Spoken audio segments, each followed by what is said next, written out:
The white napkin turned crimson as Maxwell Thorne dragged it across his lips, removing the last traces of the $500 champagne he'd been drinking. Only when he heard the shocked gasp did he realize something was terribly wrong. Looking up from his phone, Maxwell saw everyone in his five-star restaurant frozen in horror, their eyes fixed not on him, but on something behind him. Slowly he turned around. A woman stood there, her eyes wide with disbelief and humiliation. The beautiful white sleeve of her dress was now stained with deep red marks. The sleeve that Maxwell had mistaken for a napkin. "Did you just—" she began, her voice trembling, "use my dress to wipe your mouth?" Maxwell frowned, annoyed at the interruption. He was in the middle of closing a billion-dollar deal, and this woman was causing a scene in his restaurant. "Security," he called out without even looking at her again. "Remove this person." "Remove me?" Her voice grew louder, drawing more unwanted attention. "You ruined my dress and you're having me removed?" Maxwell finally looked at her properly. She was beautiful, with deep brown skin that glowed under the restaurant's soft lighting, and large expressive eyes now flashing with anger. But Maxwell hadn't built his empire by being soft. "This is my establishment. I decide who stays and who goes," he replied coldly. "And I don't appreciate people causing scenes." "Your establishment?" She laughed bitterly. "Of course it is. I saved for months to eat here once. Just once. And this is how I'm treated." Two security guards approached, but the woman stepped back, her dignity intact despite the humiliation. "Don't bother. I'm leaving." She turned to face the other diners. "Enjoy your meals, everyone. Apparently, the owner thinks his customers are disposable napkins." The restaurant fell into an uncomfortable silence as she walked toward the exit, her head held high. Maxwell turned back to his phone, determined to finish his deal. But something made him look up just as she reached the door. She stopped suddenly, her hand flying to her chest. Then, without warning, her legs gave way beneath her, and she collapsed in a heap on the marble floor. The restaurant erupted in chaos. Guests stood from their tables, waiters rushed forward, and someone shouted for a doctor. Maxwell found himself rushing to her side, his deal forgotten. Up close, he could see how pale she had become, her breathing shallow and irregular.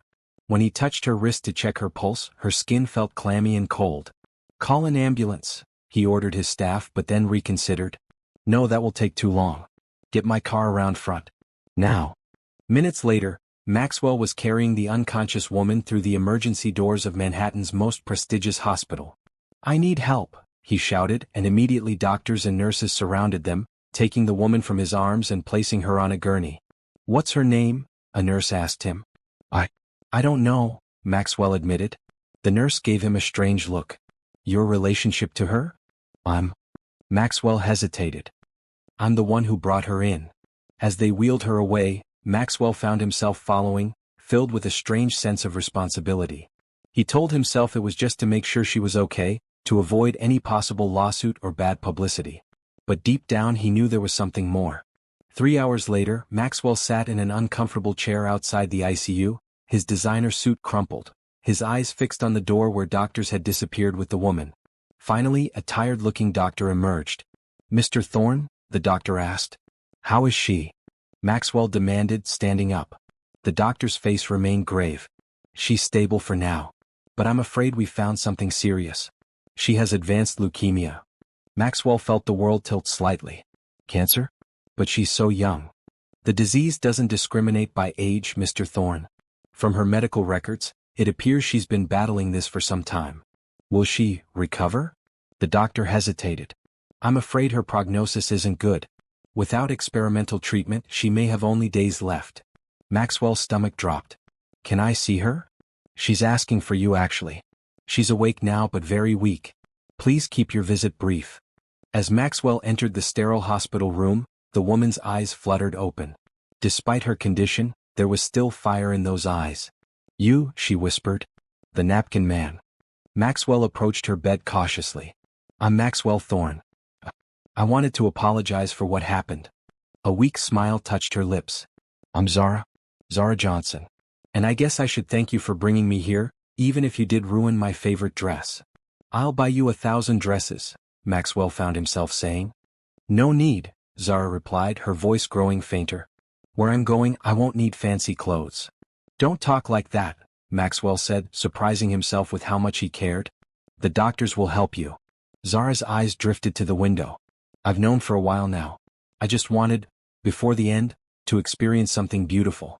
One perfect night at a famous restaurant, wearing my best dress. Her voice broke. But I guess that didn't quite work out. Maxwell felt something unfamiliar twist in his chest. Regret, genuine regret. This woman had one simple wish before she died, and he had ruined it. What else? He asked suddenly. What? What else would make it a perfect night? Besides the restaurant? Zara looked at him curiously. Music, she said after a moment. Beautiful music everywhere. And, she hesitated, dining with someone handsome who makes me laugh. Just once, to feel like a princess in a fairy tale. She closed her eyes. Silly dreams. Not silly at all, Maxwell said, an idea forming in his mind. Get some rest, Zara. I'll be back tomorrow. As he left the hospital, Maxwell pulled out his phone. He had calls to make, arrangements to set in motion. For once in his life, his billions would serve a purpose greater than his own ambition. By the time the sun rose the next day, Maxwell Thorne had a plan. A plan to give Zara Johnson the fairy tale she never dreamed of. Maxwell Thorne had never set foot in a hospital kitchen before. With his tailored suit and commanding presence, he looked entirely out of place among the industrial refrigerators and stainless steel counters. Sir, you can't be in here, a kitchen worker protested. Maxwell ignored him, addressing the head chef he'd brought from his restaurant. You have everything you need? The chef nodded, already unpacking expensive ingredients. Yes, sir. It will be the finest meal ever served in a hospital. Good. I want the dining room ready in 2 hours. Dining room? The kitchen worker asked, confused. Maxwell turned to him. The private patient lounge on the 5th floor. It's being transformed as we speak. Indeed, upstairs, a team of decorators was busy turning the sterile lounge into an elegant dining space. Crystal chandeliers were being installed, silk draperies hung, and fresh flowers arranged on every surface. Maxwell supervised it all with the same attention to detail that had built his business empire. Nothing could be less than perfect. When everything was ready, he made his way to Zara's room. He knocked softly before entering. Zara looked even weaker than yesterday, but her eyes widened when she saw him. You came back. I made you a promise, Maxwell said. Then, hesitantly, he placed a large box on her bed. This is for you. Zara opened it slowly, then gasped. Inside was a stunning emerald green dress, simple yet elegant, with matching slippers. I can't accept this, she whispered. You can and you will, Maxwell insisted. A nurse will help you change. I'll wait outside. 30 minutes later, Zara emerged from her room in a wheelchair, transformed. The dress highlighted her beautiful skin tone, and someone had arranged her hair in soft curls around her face. Despite her illness, she looked radiant. You look beautiful, Maxwell said, meaning every word. Zara smiled shyly. This dress must have cost more than my rent. Don't worry about that, Maxwell replied, taking control of her wheelchair.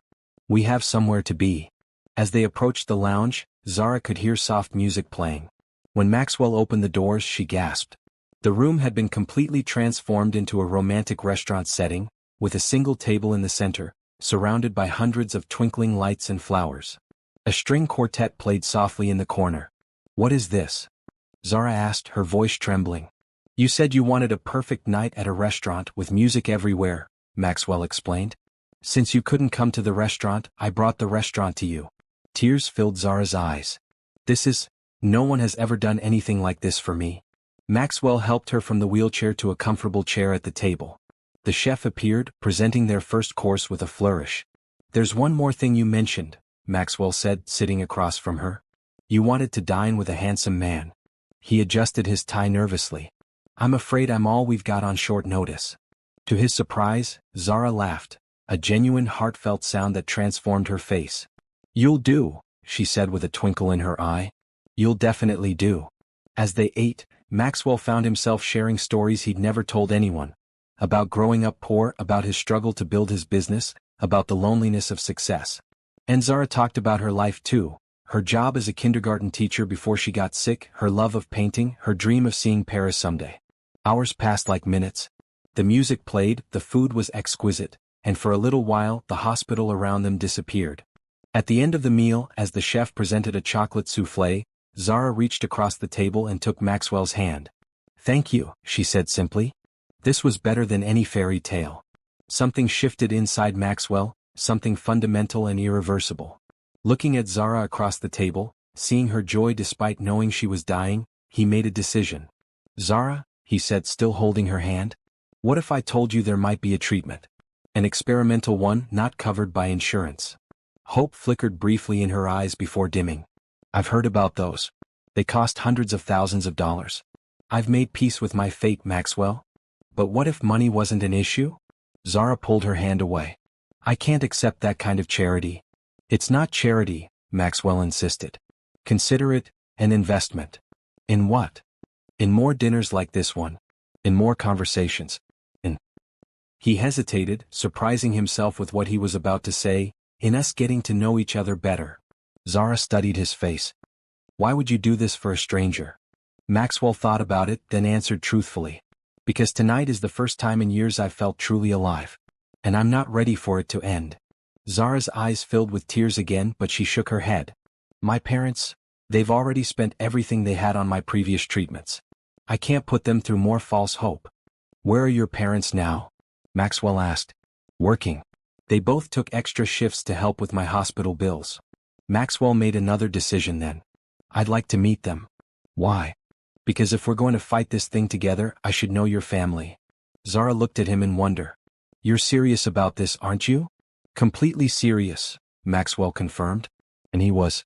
For the first time in his life, something mattered more than money or success. Something mattered more than himself. As he helped Zara back to her room later that night, they made plans for him to return the next day to meet her parents. At her door she turned to him. "Thank you for my fairy tale evening," she said softly. On impulse, Maxwell leaned down and kissed her forehead gently. "It's just the beginning," he promised. As he walked away, Maxwell pulled out his phone and dialed a number. "Dr. Richards? This is Maxwell Thorne. I need to speak with you about experimental cancer treatments. Price is no object. I need the very best for a special patient."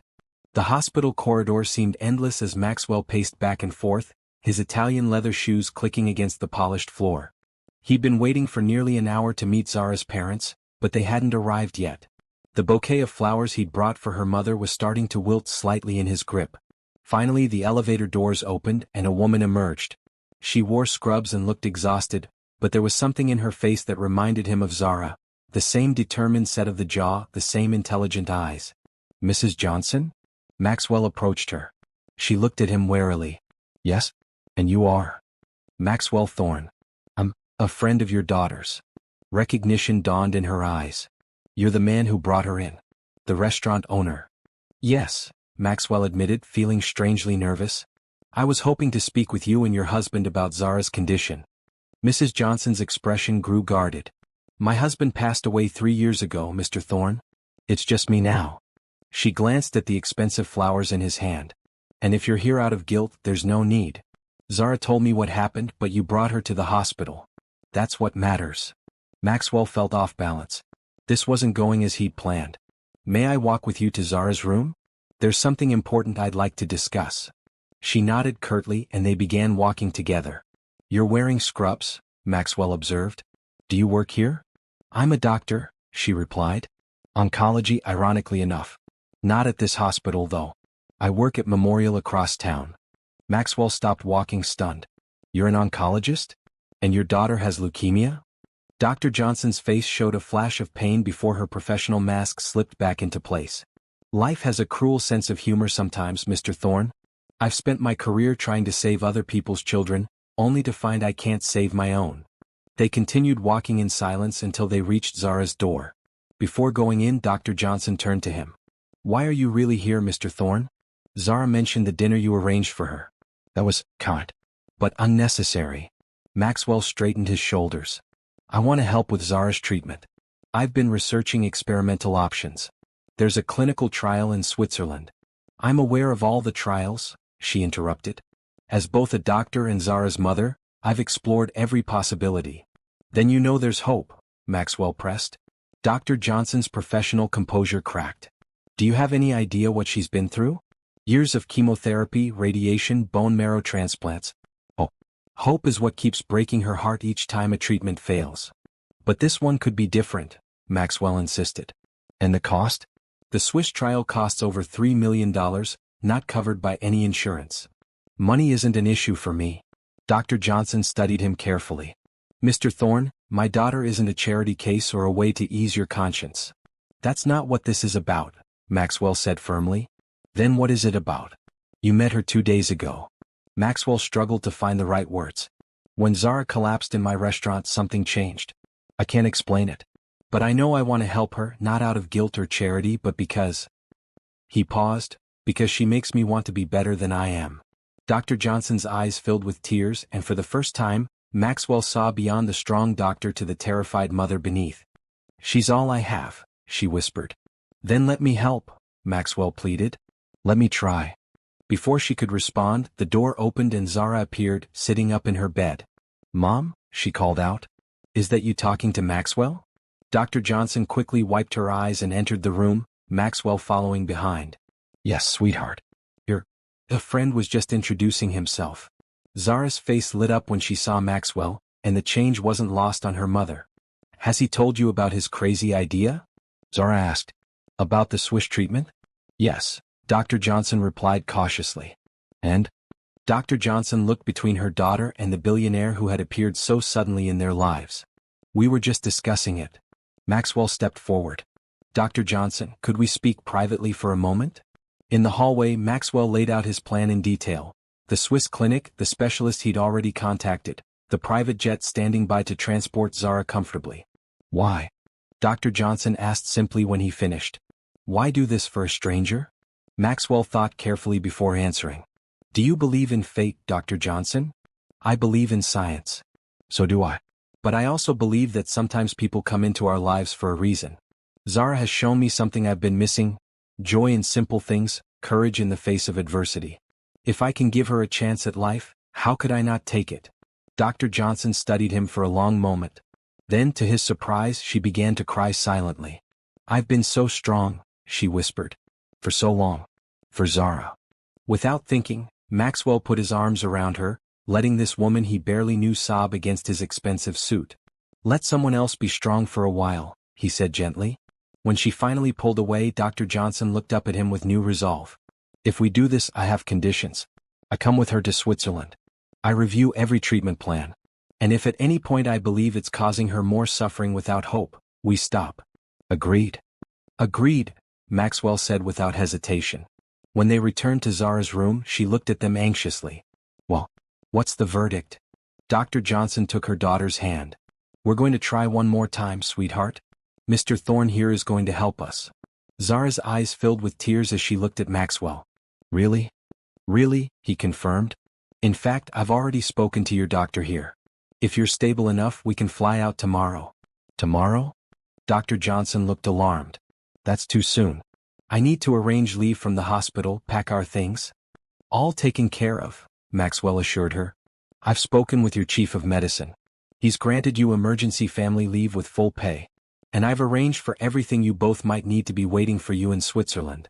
Dr. Johnson shook her head in disbelief. You did all this before I agreed? Maxwell smiled. I'm a businessman, Dr. Johnson. I believe in being prepared. Later, as Maxwell prepared to leave, Zara called him back to her bedside. Thank you, she said softly. Not just for the treatment but for giving my mother hope again. I've been so worried about her. Maxwell gently touched Zara's cheek. Try to rest. Tomorrow begins a new chapter for both of you. As he turned to go, she caught his hand. Maxwell? After I recover, would you take me to your restaurant again? I'd like to try that famous chocolate dessert I didn't get to taste. Maxwell felt his throat tighten unexpectedly. It's a date, he promised. It was only when he reached his car that Maxwell remembered something Dr. Johnson had said, that the Swiss treatment cost over $3 million. For the first time, he realized he hadn't even thought about the cost. For a man who had built his life around calculating profit margins, this was a revelation. As he instructed his driver to take him to his office, Maxwell knew what he had to do next. The treatment would require more than just the initial payment. There would be ongoing costs, specialists, medications. In his office, Maxwell called his financial advisor. Jerry, I need to liquidate some assets. Which ones, Mr. Thorne? Jerry asked, clearly surprised by the late-night call. Maxwell took a deep breath. All of them. The private jet soared above the clouds, its luxurious interior quiet except for the soft beeping of medical monitors. Zara lay sleeping on a specially designed medical bed, while her mother sat nearby, reviewing treatment protocols on a tablet. Maxwell watched them both from across the cabin, trying to process the whirlwind of the past 48 hours. He'd liquidated millions in assets, arranged international medical transport, secured appointments with specialists, and leased a fully staffed villa near the Swiss clinic, all for a woman he'd met just days ago. "May I join you?" Dr. Johnson asked, interrupting his thoughts. Maxwell nodded and she took the seat opposite him. "Zara's vitals are stable," she reported. "The flight doesn't seem to be taxing her system too much." "Good," Maxwell replied. "We'll be landing in about 3 hours." Dr. Johnson studied him carefully. "You look tired." "I'm fine." "When was the last time you slept, Mr. Thorne?" Maxwell shrugged. "I'll sleep when we get to Switzerland." They sat in comfortable silence for a moment before Dr. Johnson spoke again. "I've been meaning to ask, how did you secure a spot in this trial so quickly? The waiting list is years long." Maxwell shifted uncomfortably. "I made some calls. Calls that cost more than just influence, I imagine," she pressed. "The details aren't important." Dr. Johnson leaned forward. "They are to me. I need to know what we're getting into." Maxwell sighed. "The trial itself was full, as you said. But I convinced them to add one more patient." "Convinced them how?" "I funded an extension of the trial. 10 additional patients, actually. Zara, plus 9 others from the waiting list." Dr. Johnson's eyes widened. "That must have cost." "It doesn't matter what it cost," Maxwell interrupted. "It matters to me," she insisted. "I can't let you bankrupt yourself for my daughter." Maxwell laughed softly. "Believe me, Dr. Johnson, it would take more than one medical trial to bankrupt me." But even as he said it, Maxwell knew he wasn't being entirely truthful. The liquidation of his assets had been more extensive than he'd let on. The Swiss treatment was just the beginning. He'd set up a fund to cover years of potential treatment, the villa, private nurses, and more. "Call me Elise," Dr. Johnson said suddenly. "If you're flying my daughter to Switzerland for experimental cancer treatment, I think we're beyond formalities." "Elise," Maxwell repeated with a smile. "And I'm Maxwell." "Well, Maxwell," she said, her voice softening. "I still don't fully understand why you're doing this, but thank you." Before he could respond, a soft sound from the medical bed caught their attention. Zara was awake watching them. "Are you two finally becoming friends?" she asked, her voice weak but her eyes bright. Maxwell moved to her side. "How are you feeling?" "Like I'm flying in a private jet to Switzerland," she replied with a small smile. "So better than yesterday." Elise checked Zara's vitals again, her mother's concern momentarily overriding her doctor's clinical detachment. "Your oxygen levels are good. Are you in any pain?" "Just the usual," Zara assured her. "Nothing I can't handle." She turned to Maxwell. "Have you told her yet?" Maxwell frowned. "Told her what?" "About the restaurant." Maxwell's stomach tightened. He'd hoped to avoid this conversation until after they were settled in Switzerland. "What about the restaurant?" Elise asked, looking between them. Zara's eyes widened. "You haven't told her." Maxwell cleared his throat. "It wasn't relevant to your treatment." "What wasn't relevant?" Elise demanded. Zara looked at Maxwell expectantly, and he knew he had to tell the truth. "I've sold my restaurants," he admitted. "All of them." "Sold them?" Elise repeated in shock. "But they're your life's work. Your empire." "They're buildings and businesses," Maxwell said firmly. "They can be rebuilt." "But why would you need to sell them?" Elise asked, her medical mind quickly connecting the dots. Unless the Swiss treatment costs more than 3 million, Maxwell finished for her. "Which it does when you include the extended trial funding, the villa, the staff, and the additional specialists I've arranged." Elise sank back into her seat. "How much?" "That's not important." "How much?" she insisted. Maxwell met her gaze steadily. 37 million. Give or take. The cabin fell silent. Elise looked stricken. Zara had tears streaming down her face. "I can't let you do this," Zara whispered. "Turn the plane around." "That's not happening," Maxwell said firmly. "But your restaurants are just restaurants," he interrupted. "I started with nothing once. I can do it again." "Why?" Elise asked, her voice barely audible. "Why would you do this for someone you just met?" Maxwell looked at Zara, at her brave face despite the pain and fear she lived with daily. How could he explain that meeting her had shifted something fundamental inside him? That for the first time in his life he'd found something worth more than money or power. Because some things matter more than success, he said simply. Some people are worth every sacrifice. Zara reached for his hand and he took it, feeling her fragile fingers in his. I'll pay you back, she promised. Somehow. Maxwell smiled. Just focus on getting better. That's payment enough. The rest of the flight passed in a blur of medical checks and quiet conversation. By the time they landed in Switzerland, Zara was exhausted but stable. An ambulance waited on the tarmac to transport her directly to the clinic, where a team of specialists was standing by. As the medical team transferred Zara from the plane, Maxwell and Elise followed close behind. The villa is 20 minutes from the clinic, Maxwell told Elise. You can stay there or at the clinic, whichever you prefer. I'll stay wherever Zara is, Elise replied. I thought you might say that, Maxwell nodded. I've had a room prepared for you at the clinic as well. As they watched Zara being loaded into the ambulance, Elise suddenly turned to Maxwell. You're not just doing this out of guilt or charity, are you? Maxwell met her gaze. No. You have feelings for her. It wasn't a question, but Maxwell answered anyway. I know it sounds crazy. We've only just met. But yes, I think I do. Elise studied him for a long moment. She's very sick, Maxwell. The treatment might not work. I know. And if it doesn't? Then at least she'll know she was loved, Maxwell said, surprising himself with the word. That someone thought she was worth fighting for. Tears filled Elise's eyes again, but this time she didn't try to hide them. You're not what I expected, Maxwell Thorne. I'm not what I expected either, he admitted. Not anymore. As they climbed into the ambulance with Zara, Maxwell's phone rang. It was his financial advisor. I need to take this, he told Elise, stepping slightly away. Jerry, what is it? The sale of the New York property went through, Jerry reported. But there's a problem with the Chicago restaurant. The buyers are trying to renegotiate. For how much less? They're offering $5 million under the agreed price. Maxwell didn't hesitate. Accept it. We need to close quickly. But sir, that's $5 million. And time is more valuable, Maxwell replied. Just get it done. As he hung up, he noticed Elise watching him. She'd clearly overheard. You just gave up $5 million in about 5 seconds, she remarked. Maxwell shrugged. There are more important things right now. Elise shook her head in wonder. You know, when Zara first told me about you, the arrogant billionaire who ruined her dress and then saved her life, I thought you were just trying to ease your conscience. And now? She smiled, a genuine smile that reminded him of Zara. Now I'm starting to think my daughter might be a better judge of character than I am. They both looked at Zara, who had fallen asleep again, her face peaceful despite the oxygen mask. She's strong, Maxwell observed. The strongest person I know, Elise agreed. She gets that from her father. As the ambulance pulled away from the airport, heading toward the clinic that represented their last hope, Maxwell made a silent promise to Zara and to himself.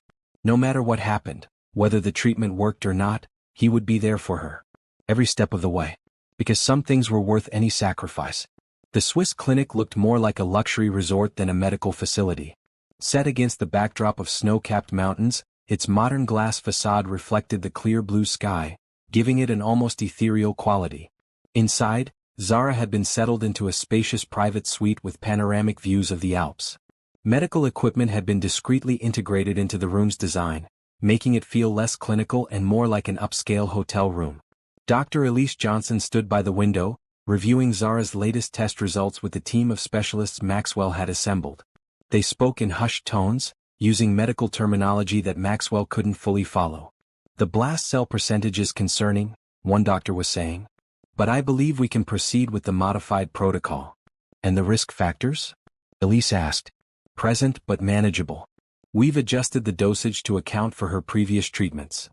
Maxwell waited patiently by Zara's bedside, holding her hand as she slept.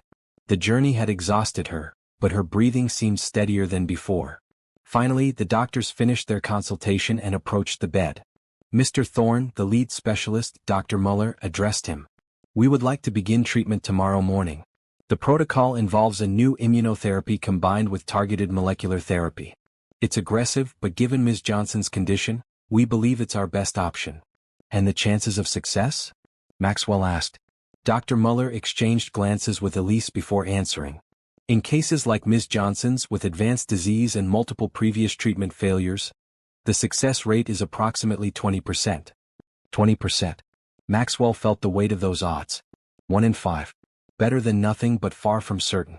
However, Dr. Muller continued, Ms. Johnson is younger and stronger than many patients in similar situations. And we have advantages here that aren't available in standard treatment settings. More frequent monitoring, immediate adjustment of protocols, personalized care. Do it, Maxwell said firmly. Whatever gives her the best chance. After the doctors left, Elise sank into a chair beside Maxwell. 20%, she whispered. After everything she's been through? It's hope, Maxwell replied. Yesterday we had none. Elise nodded, then hesitated before speaking again. There's something you should know, Maxwell. Something about Zara. What is it? She made me promise, if this treatment doesn't work, no more after this. She's tired of fighting, tired of giving us false hope. She wants this to be the last attempt. Maxwell felt his chest tighten. She can't give up. It's not giving up, Elise said gently. It's accepting reality and choosing how to spend whatever time remains. As her mother, I want her to fight forever. As her doctor, I understand her choice. Before Maxwell could respond, Zara stirred and opened her eyes. Are you two talking about me again? She asked weakly. Maxwell squeezed her hand. Just discussing your treatment. It starts tomorrow. Zara's eyes moved to the window, taking in the majestic mountain view. It's beautiful here. Thank you for this. Save your thanks for when you're better, Maxwell told her. Always so confident, Zara smiled. Mom, could you give us a minute? Elise looked surprised but nodded. I'll go get some coffee. She kissed Zara's forehead before leaving the room. When they were alone, Zara turned to Maxwell. I heard what Mom told you. About this being my last treatment attempt. Zara? No, let me finish, she interrupted. I need you to understand. I've been fighting this disease for 3 years. I've spent more time in hospitals than in my own home. And I'm tired, Maxwell. So tired. I know, he said softly. Do you? She challenged. Have you ever fought something knowing you probably can't win? Knowing that each day might be worse than the last? Maxwell thought about his own battles.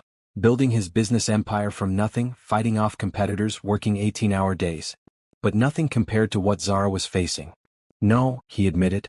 I've never fought a battle like yours. Zara looked at him with those deep, expressive eyes. Then trust me when I say I know my limits.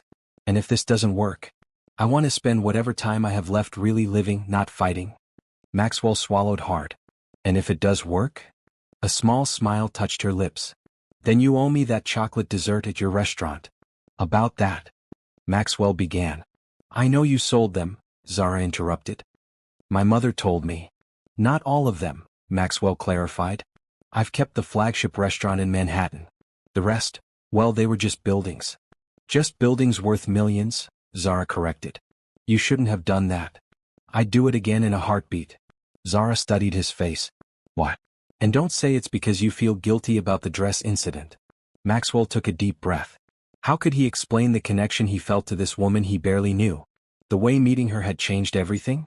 Because when you collapsed in my restaurant, he said slowly, it was like waking up from a long sleep. I've spent my life building wealth, but for what? Empty restaurants? Meaningless business deals? You showed me there's more to life than success. Tears filled Zara's eyes. You hardly know me. I know enough, Maxwell replied. I know you're brave and kind and stronger than anyone I've ever met. I know you made peace with dying but still fought for your mother's sake. And I know that meeting you is the best thing that's ever happened to me, even under these circumstances. Zara's tears spilled over. And what if I die anyway? After all of this? Maxwell squeezed her hand. Then I'll still be grateful for every moment I got to spend with you. The next morning the treatment began. Dr. Muller explained the procedure to them as his team prepared the first dose of the experimental medication. The protocol is intensive, he warned. There will be side effects. Nausea, fatigue, possibly fever. I'm familiar with the drill, Zara said with a weak smile. As the medication began flowing into her veins, Maxwell sat beside her, determined not to leave her side. Days turned into weeks. The treatment was brutal, just as Dr. Muller had warned. Zara suffered through violent bouts of nausea, debilitating fatigue, and nights of fever so high that ice packs had to be placed around her body. Through it all, Maxwell remained constant. He held her hand during treatments, read to her when she was too weak to hold a book, and spent nights sleeping in the chair beside her bed, ready to call for help at the first sign of distress. Elise watched their growing bond with a mixture of hope and concern. One evening, as Zara slept after a particularly difficult day, she found Maxwell on the clinic's terrace, staring out at the mountains. "You should get some rest," she told him. "You look exhausted." "I'm fine," Maxwell insisted, though the dark circles under his eyes told a different story. "You can't help her if you collapse yourself," Elise pointed out. Maxwell sighed. "How do you do it? How do you stay so strong?" "I don't have a choice," Elise replied. "I'm her mother." "And her doctor," Maxwell added. "How do you separate the two?" Elise leaned against the railing. Not really. But my medical training helps me understand what's happening. Knowledge is power even when it's painful." They stood in comfortable silence for a moment before Elise spoke again. "You love her, don't you?" The question caught Maxwell off guard, but he didn't hesitate. "Yes. I know it sounds crazy." "It's not crazy," Elise interrupted. "I've seen how you look at her, how you care for her. Love isn't always logical or conventional." "Does that mean I have your blessing?" Maxwell asked, half joking. Elise smiled. "If my daughter loves you back, and I think she does, then yes, you have my blessing." "But Maxwell—" "I know," he said before she could finish. "There are no guarantees." 1 month into the treatment, Dr. Muller called them into his office for a progress review. The room was tense as he pulled up Zara's latest test results on his computer. "The initial results are interesting," he began cautiously. "Interesting good or interesting bad?" Elise asked, her professional demeanor slipping. "Cautiously optimistic," Dr. Muller replied. "The blast cell percentage has decreased by 15%. It's not remission, but it's a positive response." Elise exhaled sharply. 15% in 4 weeks, that's significant. "We need to continue the treatment," Dr. Muller advised. "Maintain the current protocol and monitor closely." Maxwell turned to Zara, who had been silent through the consultation. "This is good news, right?" Zara nodded, but her expression remained guarded. "It's a start." Later, back in her room, Maxwell found Zara sitting by the window, staring at the mountains. "You don't seem happy about the results," he observed. "I've been here before," she said quietly. "Initial improvement, everyone gets hopeful, and then—" Her voice trailed off. Maxwell sat across from her. "This time is different." "How do you know that?" "Because this time you have me," he said simply. "And I'm not letting you go without a fight." Zara turned to him, her eyes searching his face. "What if the fight isn't worth it?" "You're worth it," Maxwell insisted. "Every moment, every battle." Slowly Zara reached out and touched his face. "I'm scared to hope, Maxwell. I've been disappointed too many times." "Then let me hope for both of us." As the weeks passed, Zara's condition continued to improve. The treatment was still harsh, but she seemed better able to tolerate it. Her appetite returned, and she even began taking short walks around the clinic grounds, leaning on Maxwell's arm. 2 months after beginning the treatment, Dr. Muller called another meeting. This time, his face held unmistakable excitement. "The latest results are remarkable," he announced. "The blast cell percentage has decreased by 60%. Ms. Johnson, you're responding to the treatment better than any patient we've seen in this trial." Elise gasped, tears filling her eyes. "Are you saying—" "We're not declaring remission yet," Dr. Muller cautioned. "But we're moving in that direction. If this trend continues—" For the first time since arriving in Switzerland, Zara allowed herself to truly smile. "I might actually beat this?" "It's looking more and more possible," Dr. Muller confirmed. That night, Maxwell and Zara celebrated with a private dinner on the clinic's terrace. The chef had prepared Zara's favorite foods, and though she could only eat small portions, her enjoyment was evident. "To hope," Maxwell said, raising his glass of sparkling water to match her non-alcoholic toast. "To hope," Zara agreed, her eyes shining. "And to you, Maxwell, for making all of this possible." "I just provided the money," he demurred. "You're doing the hard part." "It's more than money," Zara insisted. "You gave me something to fight for. A reason to keep going." Maxwell reached across the table and took her hand. "Zara, when you're well enough to travel, there's something I want to ask you." "You can ask me now," she said. "No," Maxwell smiled. "Some questions deserve the perfect setting." The treatment continued for another month, and with each test, Zara's results improved. Her strength returned gradually, and the color came back to her cheeks. Even Dr. Muller, cautious by nature, began to speak of remission as a real possibility. 4 months after arriving in Switzerland, Zara received the news they had all been hoping for. Complete remission, Dr. Muller announced, his professional demeanor finally breaking into a broad smile. The cancer is undetectable in your system. Elise broke down in tears, hugging her daughter tightly. Maxwell stood back, watching the joyful scene with his own eyes filled with tears. We'll need to continue maintenance therapy, Dr. Muller cautioned. And regular monitoring. But Ms. Johnson, you've beaten the odds. Later, as they packed to return to the States, Zara found Maxwell on the terrace again, looking out at the mountains that had become so familiar. Penny, for your thoughts? She asked, joining him at the railing. I was just thinking about the first day we met, Maxwell replied. How different things would be if you hadn't come to my restaurant that night. If you hadn't mistaken my dress for a napkin, Zara teased. Maxwell laughed. Best mistake of my life. Zara leaned against him and he wrapped his arm around her shoulders. So what happens now? She asked. Now, Maxwell said, I keep that promise I made you in the hospital.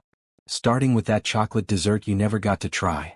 The Manhattan skyline came into view as their private jet began its descent.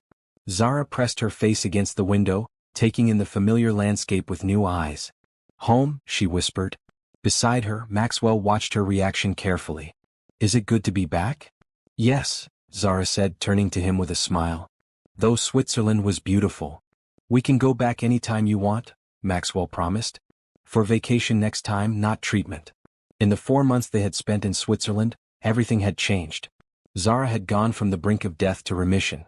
Maxwell had gone from billionaire restaurateur to a man who had sacrificed most of his fortune for love. And between them had grown a bond that neither could have imagined that first night in the hospital. Elise, seated across from them, looked up from her tablet. Dr. Carter has scheduled your first follow-up appointment for next week, she told Zara. All your records have been transferred. Always the doctor, Zara teased her mother gently. Always, Elise agreed. But her expression softened as she looked at her daughter. I still can't believe we're here. That you're in remission, Zara finished for her. You can say it, Mom. It's not going to jinx anything. The plane touched down smoothly at a private airfield outside the city. As they taxied to a stop, Maxwell noticed Zara fidgeting nervously. What's wrong? He asked. Nothing, she said quickly. It's just, everything's different now. I don't even know where I'll be living. My apartment lease expired while we were away. You'll stay with me, of course, Maxwell said, as if it were the most natural thing in the world. Both of you if you'd like, he added, looking at Elise. That's very kind, Elise replied. But I think I'll return to my own place. It's time for me to be just a mother again, not a full-time doctor and caregiver. As they disembarked, a sleek black car waited on the tarmac. The driver stepped forward to take their bags. Welcome home, Mr. Thorne, he said. The penthouse is ready as you requested. The drive into the city was quiet, each of them lost in their own thoughts. For Zara, it was the surreal experience of returning to a life she had nearly lost. For Maxwell, it was the beginning of a new chapter, one without most of his former wealth but infinitely richer in other ways. As the car wound through the familiar streets of Manhattan, Maxwell noticed Zara staring out the window with an expression he couldn't quite read. Everything okay? He asked quietly. It's strange, she replied. Last time I saw these streets I thought it would be the last time. Maxwell took her hand. And now? Now I'm thinking about all the times I'll see them in the future. They dropped Elise off at her apartment first. As she hugged her daughter goodbye, she whispered something in Zara's ear that made her smile. What did she say? Maxwell asked as they drove away. That she likes you, Zara replied with a grin. High praise from Dr. Elise Johnson. When they arrived at Maxwell's penthouse, Zara gasped at the panoramic views of Central Park. This is where you live? She asked, moving from window to window. Where we live now, Maxwell corrected her. Zara turned to face him. Maxwell, we need to talk about everything. Your restaurants, the money you spent on my treatment. I can't just. Later, he interrupted gently. Right now, I have a promise to keep. What promise? Maxwell smiled. Get dressed. Wear something nice. We have dinner reservations. An hour later, they stood outside the familiar facade of Maxwell's flagship restaurant, the only one he hadn't sold to fund Zara's treatment. Maxwell's, Zara read the sign. Original and still the best. Well, only now, Maxwell joked. Since the others are gone. Inside, the restaurant had been cleared of all other diners. A single table stood in the center of the room, elegantly set with fine china and crystal. A string quartet played softly in the corner. "This looks familiar," Zara said, remembering their hospital dinner. "I wanted to recreate our first real date," Maxwell explained. "But with better surroundings." As they ate, they talked about everything and nothing.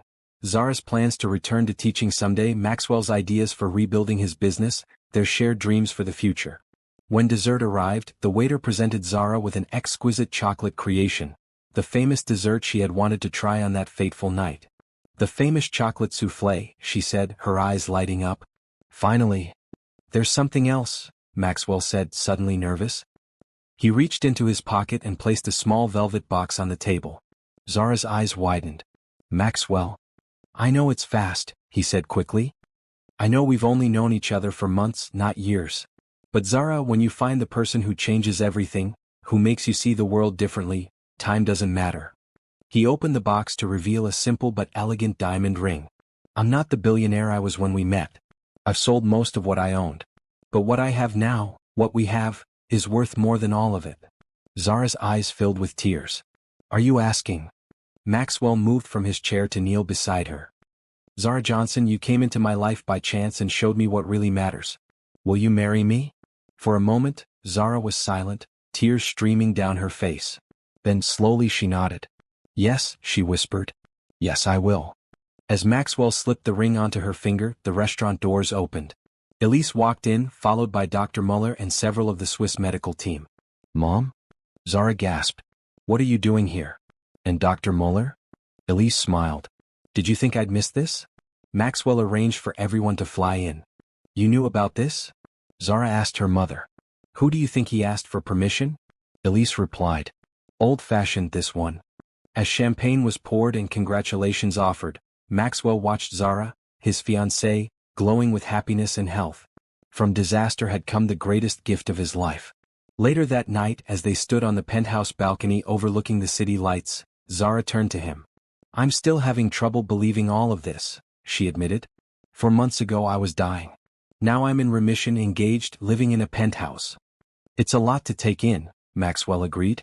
"There's just one thing I need to know," Zara said, her expression turning serious. "Do you regret it? Selling your restaurants, spending all that money?" Maxwell looked out at the city where he had once owned multiple high-end establishments, where his name had been synonymous with success and wealth. Then he looked at Zara, at the love and life in her eyes. "Not for a single second," he said. And as he kissed her under the stars, Maxwell Thorne, former billionaire, future husband, knew it was the most honest thing he had ever said. Morning sunlight streamed through the penthouse windows, casting a golden glow across the living room. Zara sat cross-legged on the plush carpet, surrounded by stacks of papers and folders. "I had no idea wedding planning was so complicated," she sighed, looking up as Maxwell brought her a cup of tea. "Thank you." "You could hire a wedding planner," he suggested, sitting beside her. Zara shook her head. "No more extravagant spending. I want us to do this ourselves. Something simple." It had been 3 weeks since their engagement, and life had begun to settle into a new normal. Zara's health continued to improve, with each follow-up appointment confirming her remission. Maxwell had started exploring options for his next business venture, though he was in no rush. For the first time in his life, work wasn't his top priority. "Simple sounds perfect," Maxwell agreed, picking up one of the brochures. "Though I'm not sure Central Park in spring qualifies as simple." Zara smiled. "Maybe not, but it's what I've always dreamed of. And after everything, I want to celebrate life, you know? Out in the open, with flowers and trees and sky." Maxwell leaned over to kiss her forehead. "Then that's what we'll do." The doorbell rang, interrupting their planning session. Maxwell went to answer it, returning moments later with a man in an expensive suit. "Zara, this is Jerry Chen, my financial advisor," Maxwell introduced them. Jerry stepped forward to shake Zara's hand. "It's wonderful to finally meet you, Ms. Johnson. I've heard so much about you." "All good things, I hope," Zara replied with a smile. "The best," Jerry assured her. He turned to Maxwell. "Shall we discuss the portfolio in your office?" Once they were behind closed doors, Jerry's professional demeanor shifted to concern. "Maxwell, we need to talk about your financial situation." "What about it?" Maxwell asked, taking a seat behind his desk. Jerry placed a folder in front of him. "You've liquidated over 80% of your assets in the past 4 months. The remaining investments are solid but limited. The penthouse is paid for thankfully, but at this rate. At this rate what? At this rate you'll deplete your reserves within 2 years unless you generate new income. Maxwell absorbed this information calmly. He'd known the financial reality when he'd chosen to fund Zara's treatment. What about the flagship restaurant? It's still turning a profit. Yes, but one restaurant, even a very successful one, can't support the lifestyle you're accustomed to indefinitely. Then I'll adjust my lifestyle, Maxwell said simply. Jerry looked at him in confusion. Maxwell, you've spent your entire adult life building your empire. And now you're just letting it go? Maxwell thought about the woman in the next room, the woman who had nearly died, who had fought so bravely, who had agreed to share her life with him despite everything. Some things matter more than money, Jerry. Jerry sighed, clearly not understanding. Well, there is one piece of good news. The Swiss clinic has published the preliminary results of their expanded trial. The treatment protocol you funded is showing unprecedented success rates. Maxwell leaned forward. Really? Yes. Apparently, several patients besides Ms. Johnson are showing complete remission. The medical community is starting to take notice. After Jerry left, Maxwell returned to the living room, his mind racing with possibilities.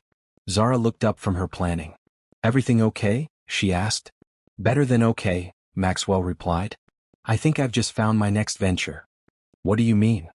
Maxwell sat beside her, excitement building. The treatment that saved your life, it's working for others too. The expanded trial I funded is showing incredible results. That's wonderful, Zara exclaimed. Think of all the lives that will be saved. Exactly. But the treatment is still experimental, still only available to a few. What if we could change that? Zara studied his face. What are you thinking? A foundation, Maxwell explained. Dedicated to making cutting-edge cancer treatments accessible to everyone, not just those who can afford millions of dollars. But that would take enormous resources, Zara pointed out. Resources we don't have anymore. Maxwell smiled. We have enough to start. And I still have connections, influence. We could partner with pharmaceutical companies, research institutions. We. Zara repeated. Of course, Maxwell said. Who better to help lead this than someone who's experienced it firsthand? Plus, you were a teacher. You know how to explain complex ideas simply. Zara's eyes filled with tears. You're talking about using what happened to me to help others. Only if you want to, Maxwell assured her quickly. It was just an idea. It's perfect, Zara interrupted. Absolutely perfect. That night, as they lay in bed together, Zara turned to Maxwell in the darkness. What will we call it? She asked. The Foundation. Maxwell thought for a moment. The Phoenix Foundation, he suggested. Because it's about rising from the ashes, about second chances. Like us, Zara whispered. Like us, Maxwell agreed, holding her close. The next morning, Maxwell called Jerry back and arranged a meeting with potential investors.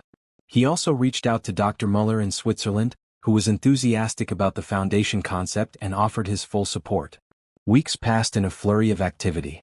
By day, Maxwell and Zara worked on establishing the foundation, securing initial funding and creating a mission statement. By night, they continued planning their wedding, finding joy in the simple act of building a future together. One evening, as they were reviewing potential board members for the foundation, Zara's phone rang. It was Elise. Mom? Is everything okay? Zara asked, immediately concerned. Maxwell watched as Zara's expression changed from worry to shock. Are you sure? She gasped. That's incredible. Yes, put him through. She beckoned frantically to Maxwell, pressing the speaker button as Dr. Muller's voice came through. Ms. Johnson, Mr. Thorne, he greeted them. I have extraordinary news. The data from our expanded trial has been reviewed by the International Oncology Board. They're fast-tracking approval of the treatment protocol. It could be widely available within months rather than years. That's amazing, Zara exclaimed. There's more, Dr. Muller continued. Several pharmaceutical companies have expressed interest in licensing the protocol. They're willing to pay significant sums for the rights. Maxwell frowned. But the protocol belongs to the clinic, not to us. Actually, Dr. Muller explained, because you funded the expanded trial, you own 30% of the intellectual property rights. It's in the paperwork you signed. Maxwell looked at Zara in astonishment. I didn't even read that part, he admitted. I was focused on getting you into treatment. The licensing fees could be substantial, Dr. Muller added. Potentially in the tens of millions. After the call ended, Maxwell and Zara sat in stunned silence. "Did that just happen?" Zara finally asked. "I think it did," Maxwell replied, still processing. "The treatment that saved your life could make us rich again. And more importantly, it will save thousands of lives," Zara added. Maxwell took her hands. "This changes everything for the foundation. We won't need to seek funding, we can fund it ourselves." Zara's eyes shone with tears of joy. "From almost dying to saving others, it's like a dream. A dream we're building together," Maxwell said, pulling her close. 2 months later, the license agreement was finalized. The resulting windfall wasn't as large as Maxwell's former fortune, but it was substantial enough to fully fund the Phoenix Foundation for years to come. On the day they signed the paperwork establishing the foundation, Maxwell took Zara to his flagship restaurant for a celebratory dinner. As they were finishing their meal, he noticed her looking thoughtful. "What's on your mind?" he asked. "I was just thinking about that first night," she replied. "If you hadn't mistaken my dress for a napkin? If you hadn't collapsed? If you hadn't brought me to the hospital?" Maxwell reached across the table to take her hand. "A lot of ifs. And now look at us," Zara smiled. "Engaged, starting a foundation, helping others get the same chance I got. From disaster to purpose," Maxwell said. "I think they call that a happy ending." Zara shook her head. "Not an ending. A beginning." As they clinked glasses, Maxwell reflected on the journey that had brought them here. He had lost his restaurants, most of his fortune, his identity as a billionaire tycoon. But what he had gained, love, purpose, a future with Zara, was beyond price. Sometimes, the greatest treasures came from the most unexpected places. Even from a mistaken napkin. Central Park bloomed with the vibrant colors of spring. Cherry blossoms painted the landscape in soft pinks and whites, while fresh green grass carpeted the grounds. In a secluded corner of the park, near the Shakespeare Garden, white chairs had been arranged in neat rows, facing an arch intertwined with wildflowers and ivy. In a luxury hotel suite overlooking the park, Zara stood before a full-length mirror, hardly recognizing herself. The woman who stared back at her was a far cry from the pale, frail patient who had left New York months ago with little hope of return. "You look absolutely beautiful," Elise said, adjusting the simple veil in her daughter's hair. Zara's wedding dress was elegant but understated, an ivory sheath that complemented her slim figure, with delicate lace details and a modest train. Around her neck hung a single pearl pendant, a gift from Maxwell that morning. "I can't believe this is really happening," Zara whispered. "Which part?" Elise asked with a smile. "Marrying a former billionaire or being cancer-free on your wedding day?" "Both," Zara admitted. "A year ago I was preparing to die. And now you're starting a new life," Elise finished for her, blinking back tears. "Your father would have been so proud." The mention of her father brought a bittersweetness to the moment. "I wish he could be here," Zara said softly. "He is in his own way," Elise assured her. "Just as he was with us in Switzerland during your treatment." A knock at the door interrupted their moment. Zara's best friend and maid of honor, Tanya, peeked in. "It's time," she announced. "Everyone's seated and Maxwell is waiting at the altar. And girl, he looks good." Zara laughed, feeling a flutter of nerves and excitement. "How are you so calm?" she asked her mother. Elise smoothed her own elegant blue dress. "Because I've already faced the worst possible fear a mother can have, losing her child. After that, walking you down the aisle is pure joy." Across the park, under the flower-adorned arch, Maxwell stood with his best man. Surprisingly, it was Jerry Chin, his financial advisor who had become a close friend through all the ups and downs of the past year. "Nervous?" Jerry asked, noticing Maxwell adjusting his tie for the third time. "Not about marrying Zara," Maxwell replied honestly. "Just about everything being perfect for her." "You've checked every detail a dozen times," Jerry assured him. "It's as perfect as it can be." Maxwell looked out at the gathered guests, a smaller crowd than might have attended the wedding of a billionaire restaurateur, but each person there had genuinely supported them through their journey. Dr. Muller had flown in from Switzerland with several members of the medical team. Representatives from the newly established Phoenix Foundation sat alongside Maxwell's remaining business associates and Zara's teaching colleagues and friends. What struck Maxwell most was the absence of the social climbers and fair-weather friends who would have swarmed his wedding a year ago. These people were here for love, not status or connections. As the string quartet began playing, the guests turned in their seats. First came Tanya, walking slowly down the petal-strewn aisle. And then on her mother's arm came Zara. Maxwell felt his breath catch. She was radiant, not just beautiful in her elegant dress, but glowing with health and happiness. Her hair, which had begun growing back after the treatments, was styled simply with the veil. But it was her smile, wide and uninhibited, that transformed her. When Elise placed Zara's hand in his, Maxwell felt a sense of completion he had never known before. "You look stunning," he whispered. "So do you," she replied, taking in his classic black tuxedo. The officiant, a longtime friend of Elise's, began the ceremony with words that resonated deeply with everyone present. "We gather today not just to witness a marriage, but to celebrate a miracle of love and life." Maxwell and Zara's journey to this moment has been extraordinary, a testament to the power of hope, determination, and the healing force of love. As they exchanged vows written by themselves, there wasn't a dry eye among the guests.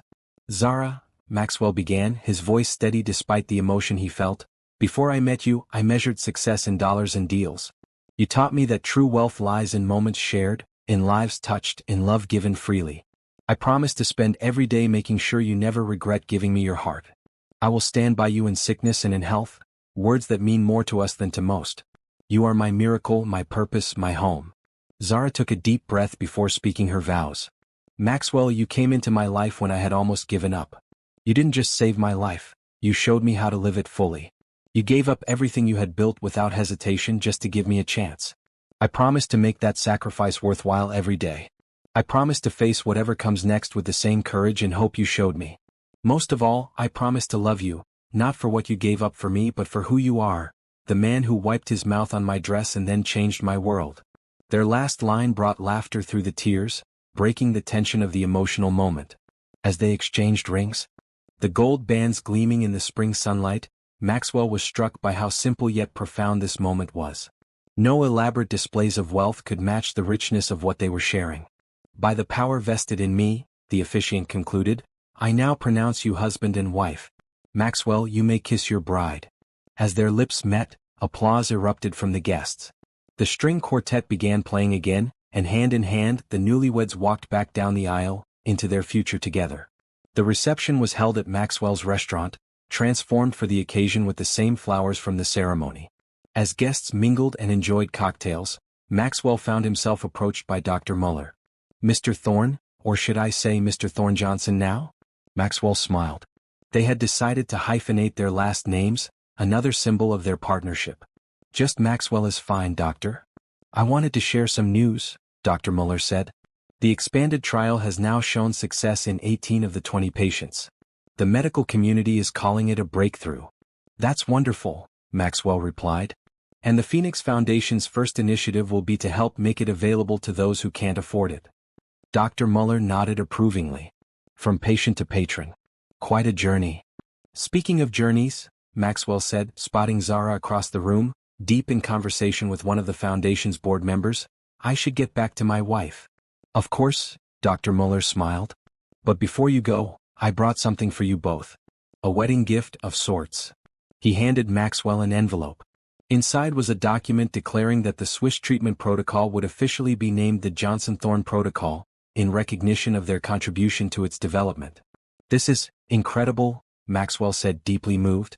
"It seemed fitting," Dr. Muller replied simply. "After all, without you two, it might never have happened." As dinner was served, Maxwell and Zara moved from table to table, thanking their guests for sharing their special day. When they reached Elise's table, she stood to embrace them both. "I have something for you," she said, handing Zara a small package. Inside was a delicate silver photo frame containing a picture of Zara's father. "So he can be with you in your new home," Elise explained. Zara hugged her mother tightly. "Thank you, Mom. For everything." "No," Elise said, including Maxwell in her gaze. "Thank you both. For showing me what a miracle really looks like." As the evening progressed, Maxwell led Zara onto the dance floor for their first dance as husband and wife. The song they had chosen, "At Last," seemed to capture perfectly the joy of finding each other after their separate struggles. "Happy?" Maxwell asked as they swayed together. "More than I ever thought possible," Zara replied, resting her head against his chest. "Though I still can't believe you spent millions on my treatment." "Best investment I ever made," Maxwell whispered against her hair. As the song ended, the guests applauded. Then Elise took the microphone. "I'd like to make a toast," she announced, raising her glass. "To my daughter and her husband. Two people who showed me that sometimes, the worst moments in our lives can lead to the best. And to everyone who supported us through Zara's illness, you are all part of this miracle. After the reception, as they prepared to leave for their honeymoon in Paris, the city Zara had always dreamed of seeing, Maxwell pulled his new wife aside. "I have something for you," he said, handing her a small box. Inside was a delicate gold necklace with a small napkin-shaped charm. Zara burst out laughing when she saw it. "Is this what I think it is?" she asked. "A reminder of how we met," Maxwell confirmed with a grin. "Because sometimes, mistakes turn out to be the best things that ever happened to us." As they drove away from the restaurant, rose petals showering their car, Zara looked back at their friends and family waving goodbye. "From almost dying to this," she marveled. "Sometimes I feel like I'm living in a dream." Maxwell squeezed her hand. "If it is a dream, I never want to wake up." 6 months after their wedding, the gleaming headquarters of the Phoenix Foundation opened its doors in downtown Manhattan. The modern glass building stood as a testament to Maxwell and Zara's commitment to making life-saving treatments accessible to everyone. On opening day, journalists and supporters gathered in the spacious lobby for the official ribbon-cutting ceremony. Zara, looking elegant in a simple blue dress, stood beside Maxwell as he addressed the crowd. "When we started this foundation, people asked why," Maxwell began. "Why would a businessman invest so much in medical research? The answer is simple." He looked at his wife. "Because I've seen firsthand what happens when someone is denied treatment because of cost. I've seen someone face death because the cure was out of reach. The Phoenix Foundation exists to ensure that never happens again." Zara stepped forward to join him at the microphone. "As a cancer survivor who benefited from experimental treatment, I know how precious a second chance at life is. Our foundation's mission is to make sure that chance is available to everyone, regardless of their financial situation." After the ceremony, as they showed visitors around the new facilities, Dr. Muller approached them. "The Johnson-Thorne protocol has now been approved in 12 countries, he reported proudly. "And thanks to your foundation's subsidies, the cost to patients has been reduced by 80%. "It's a start," Maxwell nodded. "But we won't rest until it's available to everyone who needs it." Later that evening, after the last guests had departed, Maxwell found Zara standing in the memorial garden they had created at the center of the building. A peaceful space dedicated to those who had lost their battles with cancer. "Penny, for your thoughts?" he asked, wrapping his arms around her from behind. "I was thinking about how lucky I am," Zara replied, leaning back against him. "Not just because I survived, but because in the process I found my purpose." "Found you?" Maxwell kissed the top of her head. "I'm the lucky one." As they stood there in the quiet garden, surrounded by the foundation that had grown from their personal journey, Maxwell reflected on the strange twists of fate that had brought them to this moment. "You know," he said thoughtfully, "if I hadn't been so arrogant that night in the restaurant, if I hadn't worn a white dress, if you hadn't collapsed." Zara turned in his arms to face him. "So many coincidences that led us here." "Not coincidences," Maxwell corrected her. "Destiny." 1 year after the foundation's opening, they received the news they had been waiting for.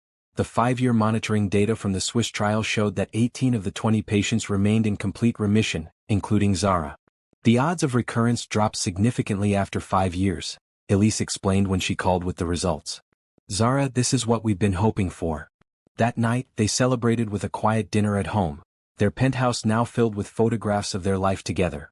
Their wedding day, the foundation opening, trips to Paris and Rome, holidays with Elise. "I've been thinking," Zara said as they finished dessert, "about the future." "What about it?" Maxwell asked. Zara took a deep breath. "Before cancer, I always wanted children. Then, during treatment, I accepted that it might never happen. But now you're thinking about it again," Maxwell finished for her. "Yes. The doctors say there's no reason we can't try. But I wanted to know how you feel about it." Maxwell set down his fork, reaching across the table to take her hands. "Zara, nothing would make me happier than starting a family with you. Even though it's another risk?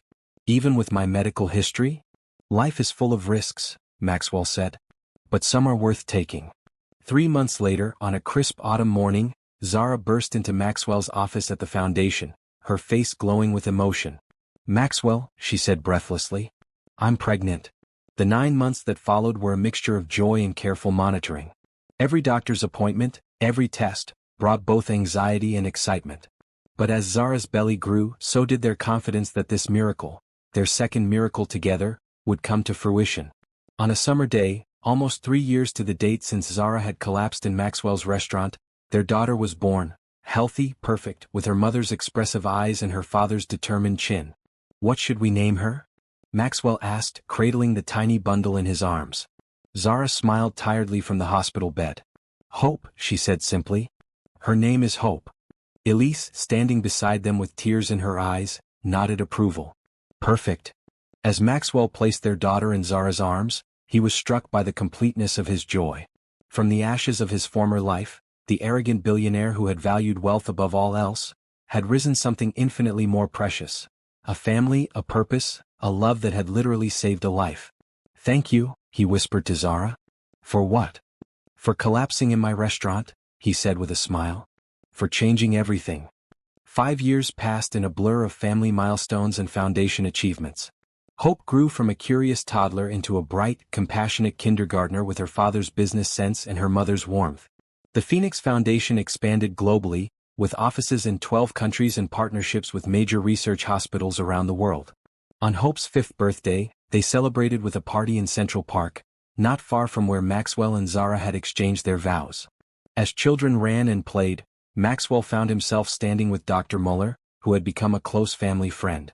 "The latest statistics are remarkable," Dr. Muller was saying. "The Johnson-Thorne protocol has now helped over 10,000 patients worldwide. The long-term survival rates are unprecedented."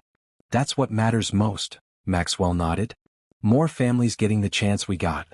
Across the picnic area, Zara was helping Hope blow out the candles on her birthday cake, Elise beside them taking photos. The sight filled Maxwell's heart with contentment. Dr. Muller followed his gaze. "Your daughter is beautiful. She has no idea how special her family's story is." "She will someday," Maxwell replied. "When she's old enough to understand." Later that evening, after Hope had been tucked into bed, exhausted from her party, Maxwell found Zara on their penthouse balcony, looking out at the city lights. "Penny for your thoughts?" he asked, using their familiar phrase. "I was thinking about time," Zara replied. "How differently we see it now. Before my diagnosis, I always thought I had plenty of it. During treatment, every minute felt precious. And now?" Maxwell prompted, joining her at the railing. "Now I understand that it's not about how much time we have, but what we do with it." She turned to face him. 5 years ago, we started the foundation with the hope of helping others. Did you ever imagine it would grow like this?" Maxwell shook his head. "Honestly? No. But I've learned not to underestimate what can happen when you're doing something for the right reasons." Zara smiled. "Speaking of doing things for the right reasons, I have news." Maxwell raised an eyebrow. "What kind of news?" "Hope is going to be a big sister." Maxwell's face broke into a wide smile. "Really?" "Really," Zara confirmed. "The doctors say everything looks perfect." As he pulled her into an embrace, Maxwell marveled at how their lives had unfolded. From tragedy had come purpose. From a chance meeting had come love. From near death had come new life. 7 months later, their son was born, another healthy child, another testament to Zara's complete recovery. They named him Phoenix, a living symbol of their journey from ashes to rebirth.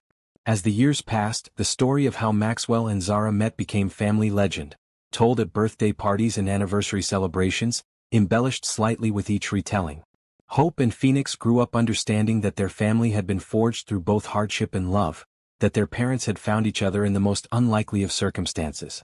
On their 10th wedding anniversary, Maxwell surprised Zara with a recreation of their first real date.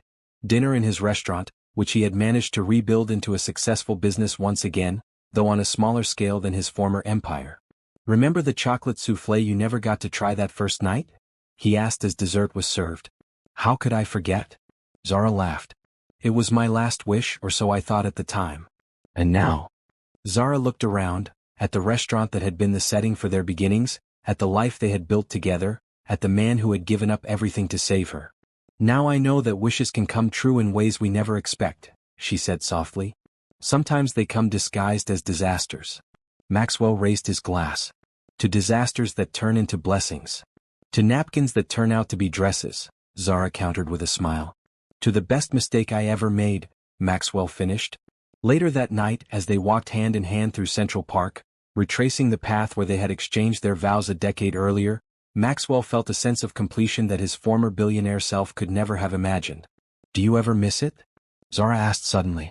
Your old life, the empire you built? Maxwell considered the question seriously. Sometimes I miss the challenge of it, he admitted. The thrill of making deals, opening new restaurants. But do I miss the person I was then? Not for a second. What do you mean? I mean that before I met you, I had success but not fulfillment. I had wealth but not richness. I had everything and nothing at the same time. Zara squeezed his hand. And now? Maxwell stopped walking, turning to face his wife in the moonlight. The years had added subtle lines to her face, but to him she was more beautiful than ever.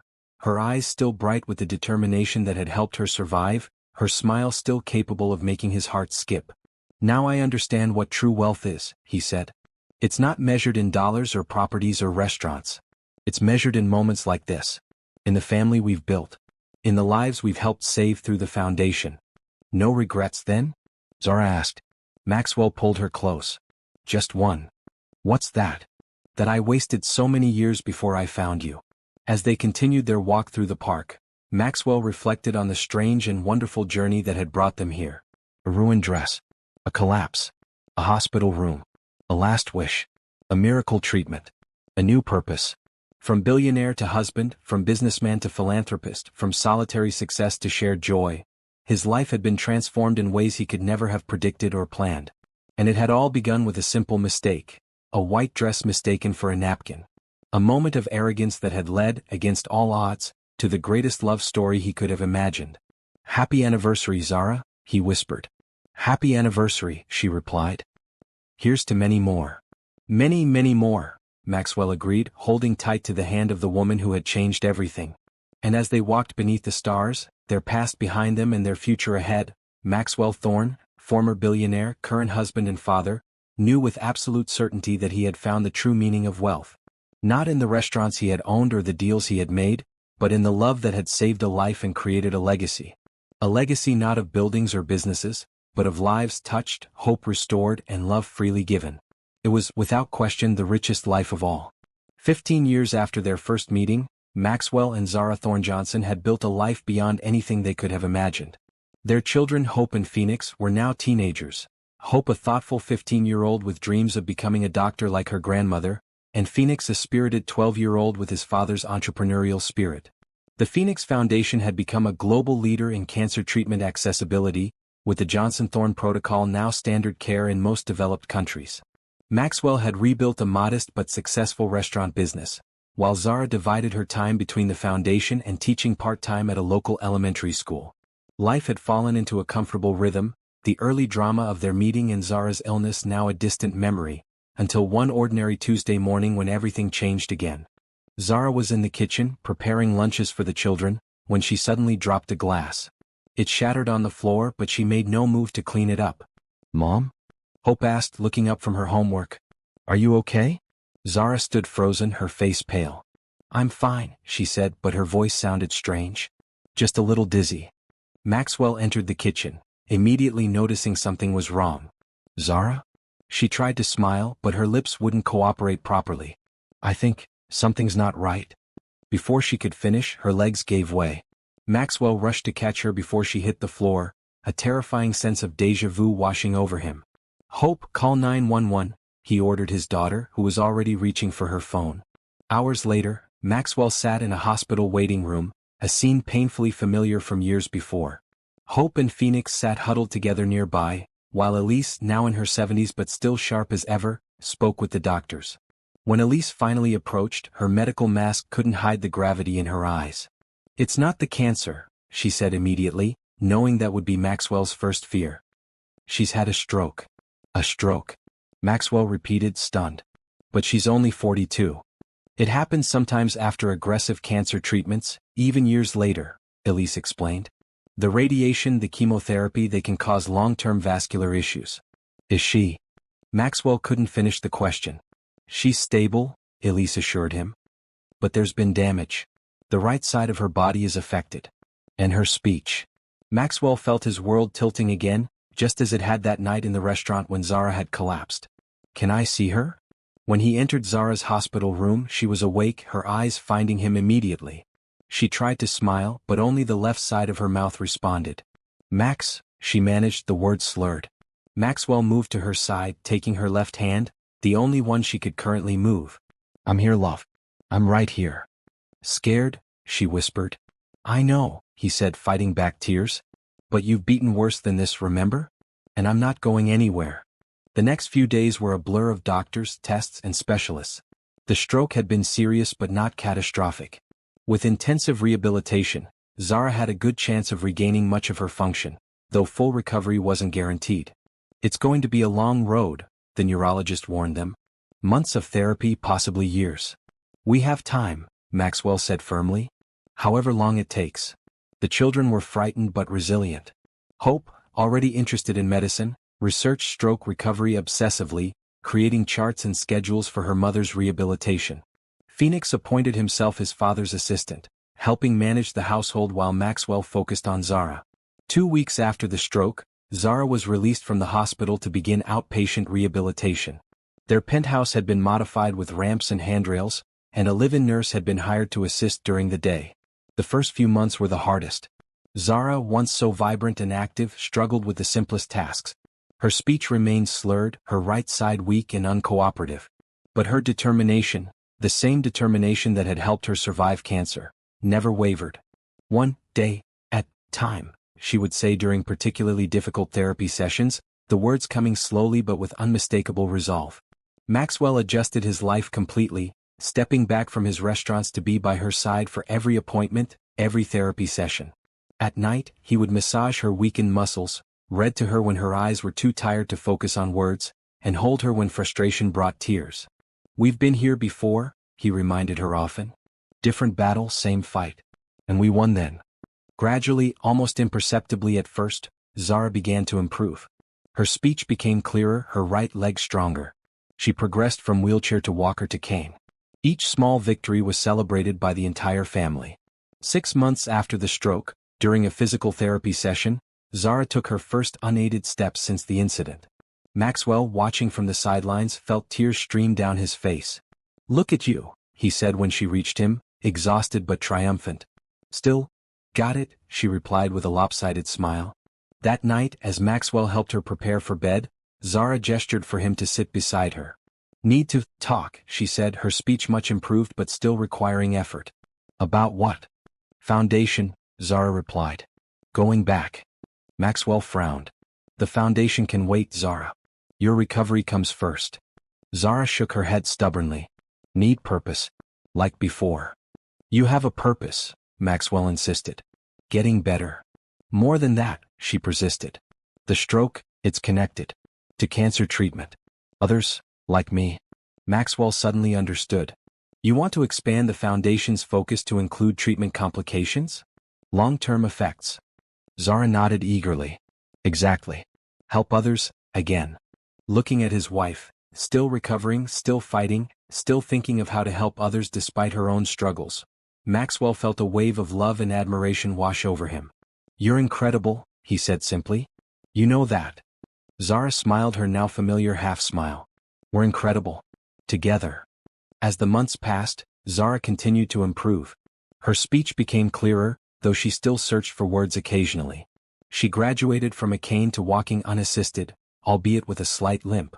And true to her word, she returned to work at the foundation, focusing on a new initiative for post-treatment care and long-term side effect management. On the 1-year anniversary of her stroke, the family gathered for a celebratory dinner at Maxwell's flagship restaurant, the same setting where so many crucial moments in their journey had unfolded. "I want to make a toast," Hope announced, standing tall and confident, so like her mother at that age. "To Mom, who taught us all what real strength looks like. Not once but twice." "To Mom," Phoenix echoed, raising his glass of sparkling cider. "To Zara," Maxwell added, looking at his wife with eyes full of love and pride. "The strongest person I know." Zara, who had been working with a speech therapist for months, had prepared something to say. She stood carefully, balancing herself against the table. 15 years ago, she began, her words clear and measured, "I came to this restaurant for what I thought would be my last special night. I was dying and I knew it." She paused, looking around at her family. Instead, that night was just the beginning. Because of a ruined dress and a moment of rudeness. Maxwell laughed softly at the memory. "Since then," Zara continued, We've faced cancer, built a foundation, created a family, and now overcome a stroke. Each challenge has taught us something. She turned to her children. Hope, Phoenix, remember this, life will give you disasters. But sometimes the worst moment of your life can lead to the best. She raised her glass with her left hand, her right now strong enough to assist. To disasters that become blessings. To blessings disguised as disasters, Maxwell responded, completing their familiar toast. Later that night, as they prepared for bed, Zara caught Maxwell watching her with a thoughtful expression. What? She asked. I was just thinking about what you said at dinner. About disasters becoming blessings. Zara nodded. It's our story. It is, Maxwell agreed. But I realized something. Even the stroke, as terrifying as it was, it's given us a new purpose with the foundation. A new way to help people. From every challenge, Zara said slowly, something good. Maxwell took her hand, both hands now, the right one weaker but still functional. When I met you, I was rich in money but poor in everything that mattered. You changed that. You showed me what real wealth is. And what is it? Zara asked, though she knew the answer. Love, Maxwell replied simply. Family. Purpose. The chance to make a difference. As they lay together in the darkness, Maxwell thought about the strange and wonderful journey they had shared. From a ruined dress to a cancer diagnosis. From experimental treatment to a foundation that had helped thousands. From a stroke to a new mission. Each disaster had led to something beautiful. Each challenge had made them stronger together. I love you, he whispered to his wife. I love you too, she replied, the words clear and perfect in the darkness. And as they drifted to sleep, Maxwell Thornjohnson knew with absolute certainty that no amount of money could ever compare to the true wealth he had found. In the arms of a woman who had taught him that sometimes, the worst moments in life could lead to the very best. 20 years had passed since that fateful night in the restaurant. Maxwell, now in his 60s with distinguished silver at his temples, stood at the podium in the grand ballroom of the Phoenix Foundation's headquarters. Before him sat hundreds of people gathered for the Foundation's 20th anniversary gala. 2 decades ago, Maxwell began, his voice still strong and commanding, a terrible mistake led to the greatest blessing of my life. He looked to his right, where Zara sat in the front row, elegantly dressed and smiling up at him.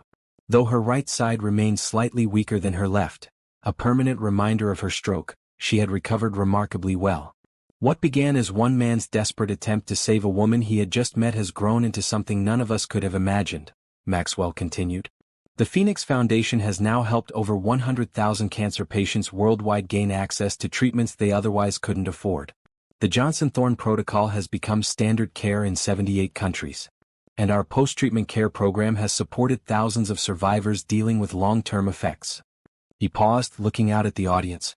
Among them were cancer survivors, medical professionals, donors, and, most proudly for Maxwell, his and Zara's children. Hope, now 25, had followed in her grandmother's footsteps to become an oncologist, currently completing her residency at Memorial Sloan Kettering. Phoenix, 22, was finishing business school with plans to join the Foundation's management team. But tonight isn't about numbers or statistics, Maxwell continued. It's about people. About lives saved and second chances given. And it all began with one life, one woman who refused to give up, even when the odds seemed impossible. Maxwell gestured for Zara to join him. She rose gracefully and walked to the podium, her slight limp barely noticeable after years of therapy and determination. My wife, Zara Thornjohnson, is the heart and soul of everything we've built, Maxwell said as she reached his side. She turned her own battle into hope for countless others. And she taught me, a once arrogant billionaire who mistook her dress for a napkin, the true meaning of wealth. Applause filled the room as Zara took the microphone. Her speech, though slightly slower than before her stroke, was clear and powerful. 20 years ago I was dying, she began frankly. I had accepted my fate. My last wish was simple, to have one special night, wearing my best dress, eating at a fancy restaurant. She smiled at the memory. Instead, I got a ruined dress, an emergency hospital visit, and eventually, a life I never dreamed possible. She looked out at the audience. To those of you still fighting your battles, whether it's cancer or stroke or any other challenge, I want you to know that sometimes, the worst moment of your life can be the beginning of something beautiful. Sometimes, disasters become blessings in disguise.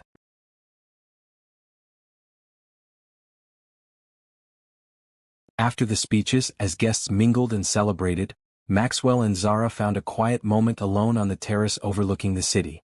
20 years? Maxwell marveled. Sometimes it feels like yesterday that you collapsed in my restaurant. And sometimes it feels like a lifetime ago, Zara replied, leaning against him. They stood in comfortable silence, watching the city lights twinkle below. So much had changed in 2 decades. Elise had passed away peacefully 5 years earlier, leaving behind a legacy of medical excellence and maternal devotion. The foundation had grown beyond anything they could have imagined. Their children had become adults, carrying forward the values their parents had instilled in them. Do you ever wonder, Zara asked suddenly, what would have happened if you hadn't mistaken my dress for a napkin that night? Maxwell considered the question. I try not to. The thought of never knowing you, never having hope in Phoenix, never building the foundation. It's unimaginable. It's strange, Zara mused. One small moment changed everything. Not just one moment, Maxwell corrected her. It was a series of choices after that. The choice to bring you to the hospital. Your choice to tell me your last wish. My choice to fund the treatment. Our choice to start the foundation. Zara nodded thoughtfully. You're right. It wasn't just fate. It was what we did with it. From inside, they heard the sound of their daughter's voice calling for them. Hope had arrived late, coming directly from her hospital shift. Mom, Dad, she called, stepping onto the terrace. There's someone I want you to meet. Behind Hope stood a young man, perhaps 19 or 20, with a shy smile and clear eyes. This is Jason, Hope explained. He was just discharged from our oncology ward today. Complete remission after treatment with the Johnson-Thorne protocol. Maxwell extended his hand to the young man. Congratulations, Jason. That's wonderful news. Thank you, sir, Jason replied, shaking Maxwell's hand firmly. But it's me who should be thanking you and Mrs. Thorne Johnson. Without your foundation, I wouldn't have been able to afford the treatment. It was my parents' vision, Hope said proudly. I'm just continuing what they started. And doing it brilliantly, Zara added, hugging her daughter. As they returned to the gala, Maxwell felt a profound sense of completion. From one man's error and one woman's courage had grown a legacy of hope and healing that would continue long after they were gone. Later that night, back in their penthouse, the same one they had shared for 20 years, Maxwell and Zara stood on the balcony, looking out at the familiar city skyline. What are you thinking? Zara asked, noticing Maxwell's reflective expression. I'm thinking about wealth, he replied. About how differently I define it now compared to 20 years ago. And how do you define it now? Maxwell turned to face his wife, still beautiful to him, perhaps even more so for the journey they had shared. Real wealth is measured in lives touched. In love given and received. In purpose fulfilled. Zara smiled. Not bad for a man who once measured it in restaurants and real estate. I had good teachers, Maxwell said, pulling her close. A brave woman with cancer who showed me courage. A determined stroke survivor who taught me perseverance. A loving wife who gave me a family. And a passionate advocate who helped me build a legacy. All the same woman, Zara pointed out. All the same extraordinary woman, Maxwell agreed. The woman who changed everything. As they stood together under the stars, 20 years after their unlikely beginning, Maxwell and Zara Thorne Johnson knew that their story had come full circle. From disaster to blessing, from mistake to miracle, from wealth and money to richness in life. It had all begun with a white dress mistaken for a napkin. A moment of arrogance that had led, against all odds, to the greatest love story either could have imagined. A story not of billions gained or lost, but of lives saved, hope restored, and love that had conquered even death. A true fairy tale. Not of castles and crowns, but of hospitals and healing. Not of princes and princesses, but of two ordinary people who had found extraordinary purpose together. And as they held each other close, Maxwell whispered the words that had become their mantra through cancer and stroke, through triumph and challenge, through 20 years of building a life together. From disaster to blessing. Zara completed the thought as she always did, from mistakes to miracles. Their perfect fairy tale. One they had written together day by day, year by year. A story of second chances and true wealth. A story of love. The end.